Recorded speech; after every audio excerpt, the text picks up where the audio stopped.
Hello दोस्तों, मैं मुकुल गुप्ता आपके अपने यूट्यूब चैनल आज सारे स्टडी पॉइंट में आपका स्वागत करता हूं। आज मैं आप लोगों को देखिए मैथी का क्वेश्चन बताने वाला हूं। इससे पहले मैंने आप लोगों को पिछली वीडियो में देखिए 50-49 नंबर प्रश्न तक कंप्लीट कराए। तो देखिए मैंने आप लोगों को जीके की, रीजनिंग के, मैथ की, हिंदी की कई वीडियो आप लोगों को दी हैं। अगर भाई आपने नहीं देखे तो प्ले लिस्ट पर जाकर देख सकते हैं। और वीडियो अच्छी लगी हो तो वीडियो जरूर लाइक करें, अपने दोस्तों के साथ में शेयर करें। और कोई दिक्कत आ रहा है तो आप लोग मुझे कमेंट कर सकते हैं। और चैनल को सब्सक्राइब कर लीजिए, बेल आइकन दबा लीजिएगा, जिससे जो नई वीडियो आएंगी तो नोटिफिकेशन मिल जाएगा। ठीक है, देखिए प्रश्न आपके ठीक ठाक हो जाएंगे, क्योंकि कल मैंने देखिए आपका एक ऐसे ही बुक उठा के देखी, मॉडल पेपर था, उठा के देखा तो उसमें प्रश्न अच्छे खासे थे। प्रश्न बहुत से फंसाने वाले थे, क्योंकि जो इसमें देखिए पेपर जो पुराने दे रखे हैं इनमें नॉर्मल नॉर्मल प्रश्न है।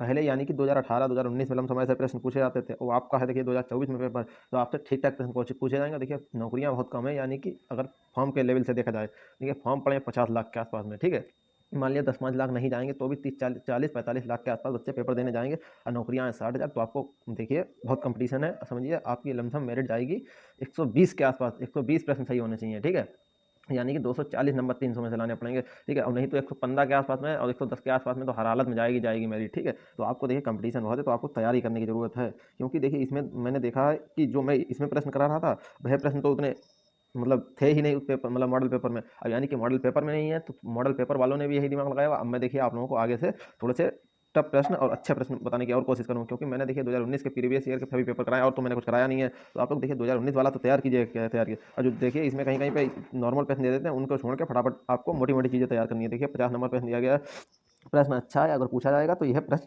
पूछा जा सकता है, क्योंकि प्रश्न बहुत अच्छा है। ठीक है, क्या दिया है, 9 पाइप एक टैंक से जुड़े हुए हैं। अब आपको कैलकुलेशन तेज रखनी है, फटाफट करना है, क्योंकि वक्त ज़्यादा देना नहीं है। 1-2 घंटे का पेपर होगा, यानी कि 120 मिनट का, और 150 प्रश्न होंगे। ठीक है, प्रश्नों की संख्या ज़्यादा है, मिनट कम है आपके पास, तो एक प्रश्न के लिए 1 मिनट भी नहीं है। तो आपको फटाफट करना है। हमारे हिसाब से मैथ के पोर्शन को बिल्कुल लास्ट में छोड़, क्योंकि मैथ में वक्त चला जाएगा। और रीजनिंग में भी उलझना नहीं है। या बहुत से बच्चे ये सोचेंगे 55 नंबर की रीजनिंग है, लाओ रीजनिंग ही पूरी रट लें।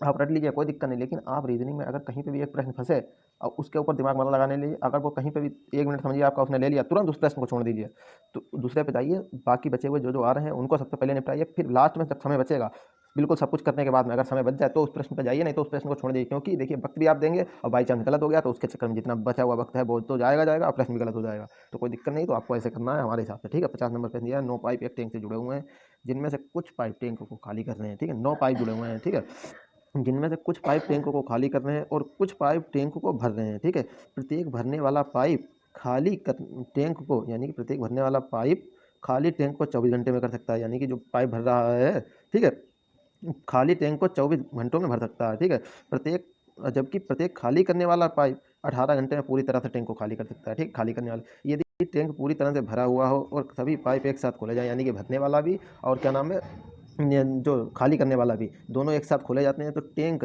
9 घंटे में खाली हो जाता है। ठीक है, टैंक को खाली करने वाले पाइपों की संख्या क्या है। ठीक है, देखिए जो देखिए ये भर तो रहा था 24 घंटे में, अब ये खाली कर रहा था 18 घंटे में, इसीलिए पाइप ये देखिए 9 घंटे में टैंक खाली हो गया। तो टैंक को खाली करने वाले पाइपों की संख्या हमें बतानी है। हमने मान ली टैंक को खाली करने वाले पाइपों की संख्या, ये यक्स, देखिए यक्स मान ली। ठीक है, यक्स मान ली। अब देखिए खाली कितने घंटे में कर रहा है, 18। ठीक है, तो 18 इसके नीचे लिख लें, कोई दिक्कत नहीं। ठीक है, माइनस, ठीक है, क्योंकि निकालना है, अंतर निकालना है। ठीक है, ये कितनी देर में भर रहा है, कितनी देर में ये खाली करता है। ये खाली करने वाले हो गए 1/18। ठीक है, अब भरने वाले कितने हैं, देखिए 9 पाइप हैं कुल, इन्होंने बता दिया 9 पाइप एक टैंक से। तो यानी कि देखिए यक्स, जब हमने खाली करने वाले मांगे हैं तो भरने वाले कौन से हो जाए, 9 माइनस यक्स, नौ में से जितने बचेंगे यक्स घटा देंगे, बचे हुए सब हमारे हो जाएंगे भरने वाले। ठीक है, अब हमारा कहाँ गया, ये देखिए, ये देखिए पहले, अब भरने वाले कितने थे, 24 24 थे, 24 भरने वाले, नीचे लिख लिया भरने वाले बराबर एक। देखिए घंटे कितने हैं, तो टैंक 9 घंटे में खाली हो जाता है, यानी खाली होने वाले हैं तो यानी कि नीचे लिखे जाए, अगर भरने वाले होते तो ऊपर लिखा जाता है। ठीक है, देखिए एक खाली करने वाले 9 नीचे लिख लिया। अब हम इनको एलसीएम ले लिया, 18 24 का एलसीएम कितना हो जाएगा, 72। ठीक है, इनका एलसीएम ले लिया, अब क्या हो जाएगा, 18 चौक 72, तो यानी कि 4 या माइनस 24 या 72, यानी कि 3 नम 27। ठीक है, अब माइनस माइनस प्लस, यानी कि अब 3 एक्स, ठीक है, बराबर 1/9। ठीक है, 1/9। अब हमारा क्या हो गया, देखिए 1/9 हो गया। अब मैं ऊपर का इरेज किया, पूरा पूरा यहीं पे बता देना हूँ। ठीक है, देखिए 9 से ये 72 कर, 9 अट्ठे 72। ठीक है, और 4 एक्स में से 3, 4 और 3 7 एक्स। ठीक है, तो यहाँ पे मैं लिख रहा हूँ, देखिए 7 एक्स माइनस 27 अपॉन 8 बराबर 1। ठीक है, इतना आ जाएगा। 8 इधर पे भेज देंगे और 27 इधर भेज देंगे, तो 7 एक्स माइनस 27 बराबर 8। अब देखिए ये 7 एक्स, ये बराबर 8 प्लस 27 कितने हो जाएंगे, 8 और 27, 27 और 8 35, यानी कि ठीक है, और ये 7 एक्स बराबर 35। ठीक है। 7 से 35 को काट दिया, 7 पंजा 35, यक्स बराबर 5, यक्स बराबर 5 आ रहा, तो 5 किस ऑप्शन में, 5 हमारा देखिए डी वाले वो बी वाले ऑप्शन में, तो बी वाला ऑप्शन हमारा सही है। देखिए नीचे इसमें बिल्कुल इसी तरीके से बताया गया, मैंने बिल्कुल स्टेप बाय स्टेप आपको बता दिया। कहाँ से 27 आ गया, कहाँ से ये 8 आ गया, आप समझेंगे 8 कहाँ से आ गया, तो देखिए 8 9 इक्कम 9, 9 अट्ठे 72, 8 इधर पहुंच जाएंगे, 27 इधर 35, 7 पंजा 35 काट के 5 आ जाएगा। देखिए प्रश्न अच्छा है, इस तरीके का प्रश्न पूछा जाता है, पिछले पेपर में लमसम पूछा गया था। 51 नंबर प्रश्न पूछा गया, सार्थक 14 दिन में रेत के एक गड्ढे को भर सकता है, या कोई एक सार्थक हल का होगा, ठीक है, 14 दिन में रेत के एक गड्ढे को भर सकता है, जबकि विवान को इसे भरने में 35 दिन लगते हैं। ठीक है, विवान को छोटा बच्चा होगा या कम काम उससे कर पाता, तभी तो उसे 35 दिन लगते हैं। ठीक है, अली 12 दिन में एक भरे हुए रेत के गड्ढे को पूरी तरह खाली कर सकता है, अली 12 दिन में एक भरे हुए रेत के गड्ढे को पूरा खाली कर सकता है। ठीक है, यदि खाली गड्ढे में तीनों एक साथ कार्य करें तो रेत का गड्ढा फिर से कितने दिन में भर जाएगा। ठीक है, अगर खाली गड्ढे में तीनों एक साथ कार्य शुरू करते हैं तो रेत का गड्ढा फिर से कितने दिन में भर जाएगा। ए दिया था 60 दिन, बी दिया था 61 दिन, सी दिया था 62 दिन, डी दिया था 56 दिन। तो देखिए सार्थक द्वारा एक दिन में भरा गया गड्ढा 1/14। ठीक है, क्योंकि भर रहा है वह 1/14 लिख लिया, कोई दिक्कत, 14 दिन में भर रहा था, 14 नीचे लिख लिया। एक गड्ढे को लिख रहा, एक गड्ढे को भर रहा था तो एक ऊपर लिख लिया। ठीक है, विवान एक दिन में भरा गया गड्ढा 1/35, ठीक, कोई दिक्कत नहीं। अली द्वारा एक दिन में खाली किया गया गड्ढा 1/12, कोई दिक्कत नहीं। सभी के द्वारा एक दिन में भरा गया गड्ढा तीनों भर रहे हैं, तो देखिए ये दोनों तो जुड़ रहे थे, क्योंकि ये देखिए ये तो भर रहे थे दोनों, और ये खाली कर रहा था, तो ये माइनस में लिख लिया जाएगा 1/12। ठीक है, 1/12 माइनस कर लिया, 1/14 प्लस 1/35 माइनस 1/12, इनका एलसीएम ले लिया 420, 14 की इससे 14 3 42 यानी कि 30 आ जाएगा। ठीक है, 35 को इससे काटेंगे तो 12 आ जाएगा। ठीक है, 420 को 12 से काटेंगे तो ये हमारा 35 आ जाएगा। ठीक है, इस तरीके से काटा, 7/420, 7 ही कम 7, 7 संग 42, 1/60 आया, गड्ढे को पूरा भरने में लगेगा समय 60 दिन। ठीक है, 60 दिन आया, तो हमारा 60 दिन किसमें ऑप्शन में, ए वाला ऑप्शन दिया, तो ये वाला ऑप्शन हमारा सही हो जाएगा, कोई दिक्कत। 52 नंबर प्रश्न दिया गया, मनमत धारा के इस समय क्या दिया, मनमत धारा के साथ 7.5 घंटे में एक दूरी तय करता है, जबकि धारा के विपरीत वही दूरी तय करने में उसे 10.5 घंटे लगते हैं। शांत पानी में दो तरफा यात्रा करने के लिए उसे कितने घंटे लगेंगे। ए दिया था 18 से 1/4, बी दिया था 18, सी दिया था 17 से 1/3, डी दिया था 17 से 3/4। देखिए बी क्या देता, देखिए क्या लगाते हैं, हमारा बी वाला ऑप्शन सही होता है। देखिए क्या, माना मनमत धारा उस दूरी को तय करने में कैपिटल टी समय लगाया जाता है, तो धारा की दिशा में नाव को छोड़ा जाता है तो स्मॉल टी समय लगता है। दोनों को जोड़ें तो 7.5 है। ठीक है, मनमत धारा के साथ में, ठीक है, यानी कि धारा की दिशा में चल रहे हैं, और ठीक है शांत पानी। अब क्या दिया था, शांत पानी में दोनों तरफ यात्रा करने के लिए निकाला था। ठीक है, जबकि धारा के विपरीत दिशा में कितना, क्या बताया, धारा के विपरीत 10.5, दोनों को जोड़ के। ठीक है, तो देखिए इन दोनों को काट देंगे, स्मॉल टी प्लस माइनस है, क्योंकि अब कैपिटल टी दोनों जुड़ जाएंगे, तो 2t इक्वल टू 10.5 अब 7.5 18 होगा। ठीक है, यानी कि शांत पानी में दोनों तरफ की यात्रा, एक तरफ की यात्रा पूछी जाती तो 9 घंटे होते, 2 से कट जाता है। ठीक है, 18 2 में 18, कैपिटल टी बराबर 9 घंटे आता, लेकिन शांत पानी में दोनों तरफ की यात्रा 18 घंटे में, तो हमारा बी वाला ऑप्शन सही हो जाएगा। ठीक है, थोड़ा स्वास्थ्य मेरा ठीक नहीं है, तो देखिए आवाज़ थोड़ी सी वैसी आ रही होगी, कोई दिक्कत नहीं होनी चाहिए आपको। 53 नंबर प्रश्न दिया गया है, कोई ट्रेन है, ठीक है, जिसकी गति 67.5 किलोमीटर प्रति घंटा है, 9 सेकंड में एक खंभा और 29 सेकंड में एक प्लेटफॉर्म पार करते हैं, प्लेटफॉर्म की लंबाई कितनी। प्रश्न बिल्कुल बहुत अच्छा है, और इस तरीके का प्रश्न अगर पूछा जाता है तो अच्छा प्रश्न है। ठीक है, 53 नंबर प्रश्न दिया गया है, क्या, एक ट्रेन गति कितनी दी है, 67.5 किलोमीटर। ठीक है, और 9 घंटे में 9 सेकंड में एक खंभा और 29 सेकंड में एक प्लेटफार्म पार करते हैं, प्लेटफार्म की लंबाई कितनी है। ये दिया था 400 मीटर, बी दिया 375 मीटर, सी दिया 380 मीटर, डी दिया 350 मीटर। क्या दिया, माना ट्रेन की लंबाई कितनी है, यक्स मीटर, माना ट्रेन की लंबाई है यक्स मीटर, कोई दिक्कत नहीं, ट्रेन की लंबाई हो गई यक्स मीटर, ठीक मान ली। अब देखिए इस तरह का मैंने प्रश्न पिछली वीडियो में बताया था, यक्स अप ऑन कर लिया। ठीक है, समय कितना, तो दूरी की गति कितनी है 67.5। ठीक है, 67.5 गुणा समय कितना दिया है, 9 सेकेंड। ठीक है, 9 सेकेंड हमें दिया है, और देखिए इधर 5/8, ठीक है, समय गुणा कर दी इक्वल टू, ठीक है, क्योंकि किलोमीटर प्रति घंटा दिया था, प्रति घंटा 5/18 इक्वल टू समय कितना दिया, 9 सेकंड, इक्वल टू 9 सेकंड। ठीक है, 18 से इनको काट दे सकते हैं, 67 को नहीं, 18 से नहीं कटेगा। ठीक है, लेकिन इस तरीके से काट सकते हैं। देखिए किस तरीके से, जे 9 ऊपर पहुंच जाएंगे, 9 ऊपर पहुंच जाएंगे, वो जे 18 ऊपर अगर मान लो पहुंचा दें और 5 से इसके गुणा कर देंगे तो ये 18 ऊपर पहुंच जाए, 9 दूनी 18, और जो 2, अब इधर से 2, ठीक है, अब इनकी इससे गुणा कर देंगे तो हमारा इस तरीके से काट के बना सकते हैं। ठीक है, 5 की 67.5 से गुणा करेंगे, अब ये वाला इधर 2 से कट ही गया था, तुरंत हमारा इधर आ जाएगा x बराबर 168.75। माना प्लेटफार्म की लंबाई कितनी है, माना प्लेटफार्म की, ये तो ट्रेन की निकल के आई x मीटर मानी थी जो, ठीक है, अब प्लेटफार्म की निकाल के माइनस कर देंगे। ठीक है, तो हमारा क्या है, माना प्लेटफार्म की लंबाई बाई मान ली। ठीक है, अब जो हमारी x थी माइनस क्या, जोड़ लें सीधे सीधे प्लेटफार्म की और देखिए ट्रेन की,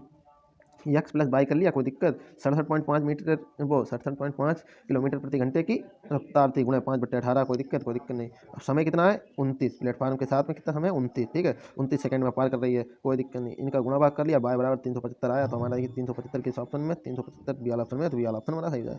देख लीजिए, देखिए इस तरीके से प्रश्न हुआ है, कोई दिक्कत नहीं होनी चाहिए। पहले ट्रेन की लंबाई देखिए मानी, ठीक है, फिर ट्रेन की लंबाई निकाल ली, जब मानी उसके बाद में ट्रेन की लंबाई आई 168.75 मीटर, ठीक है। अब प्लेटफार्म की बाई मानी, देखिए हमें उसके ट्रेन की तो एक्स पता ही थी, प्लेटफार्म की बाई मान ली, ठीक है, एक्स का मान रख लिया 168.75, और नीचे तुम्हें पता ही है क्या नाम है, गति कितनी है 67.5 किलोमीटर प्रति घंटा, बराबर 29 सेकंड दिया है। 29 सेकंड में एक प्लेटफार्म का लगती है, बराबर 29 सेकंड, गुणा बाकी है, बाई का मान निकल आया 375, ठीक है, 375 मीटर, तो हमारा देखिए बी वाला ऑप्शन सही हो जाएगा। देखिए अब क्या 54 नंबर पर दिए गए समीकरण को हल कीजिए। समीकरण को हल करने के लिए कुछ नहीं करना है, पहले सबसे छोटे ब्रैकेट को निपटाएंगे। देखिए छोटे ब्रैकेट को निपटाने के लिए सबसे पहले आपको क्या करना पड़ेगा, देखिए भाग वाला आपको पता है डिवीजन बोर्ड मास रूल से लगाएंगे, BODMAS, ठीक है। देखिए सबसे पहले डिवीजन को निपटाएंगे, ठीक है, तो डिवीजन, उसके बाद मल्टीप्लिकेशन, उसके बाद एडिशन, उसके बाद सब्ट्रैक्शन, ठीक है।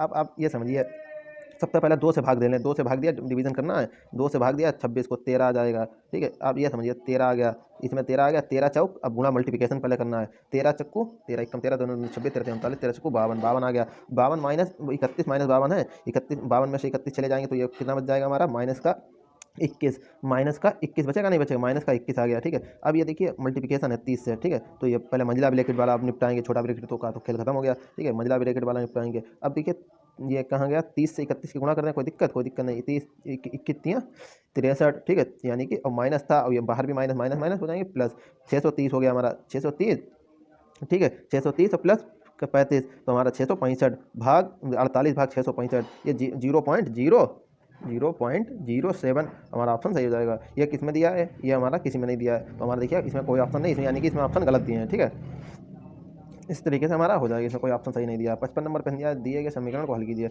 इस तरीके से देखिए बहुत कम प्रश्न पूछ जाएंगे आप, लेकिन समझ लीजिए इनमें सबको, ये तो मैंने पिछली वीडियो में बताया था, अगर आपने नहीं देखा तो आप लोग देख लीजिए, बिल्कुल इस तरीके से होगा। पॉइंट के अपनी संख्या के नीचे संख्या रखेंगे, सबसे पहले देखिए 3 उठाएंगे, फिर उठाएंगे 4 3 7, ये वाले हो जाएंगे, और ठीक है, फिर 1, और इस तरीके से ये सब करते, मतलब जुड़ते चले जाए। आप पिछली वीडियो देख लीजिएगा, मैंने बिल्कुल उसमें स्टेप बाय स्टेप बताया, क्योंकि अगर मैं स्टेप बाय स्टेप लिखूँगा तो काफ़ी उसमें समय लग जाएगा। ये आप लिख लीजिए, 1 मिनट हो जाइए, 143, ठीक है, लेकिन देख लीजिएगा नहीं तो उसमें 1 14.3, ठीक है, ये हमारा संख्या नीचे संख्या हो गया। अब कहाँ गया, अब 1.43, ठीक है, अब 0.143, ठीक है, 0.143, अब यहाँ पे 0.0143, इस तरीके से कर लिया, प्लस अब देखिए आप 3 4 और 3 7, 3 4 7 और 1 8, और देखिए 3 4 7 और 1 8, पॉइंट लगाया, 3 4 7 और 1 8, 4 और 1 5, और 1 का 1,